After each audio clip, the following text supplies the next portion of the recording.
Waterproofing agent is a very efficient moisture-proof and leak-proof product. Its usage method is also very simple. First, we mix water and Kingkong. Mix them in a ratio of 1:3 to form slurry of water stop. Meanwhile, prepare the leak repair tools. Second, we need to chisel the leaky seam into a larger groove, preferably in a V shape, and clean the surrounding area. And wet the groove with a brush. Thirdly, we need to press the prepared Kingkong slurry and press it into the groove with force, and trim the edges, and clean up the excess slurry. Then the whole repair work can be completed. After the repair is completed, we need to maintain the repaired area. Do not touch water before the Kingkong has set. After it's set, wash it every day to prevent cracking.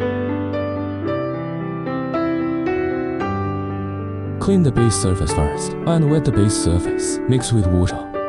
The ratio of powder to water is mixed at a ratio of 1 to 0.3 to 0.5. Then apply it evenly. It can be applied with water. 1 minute processing, and 3 minutes to solidify.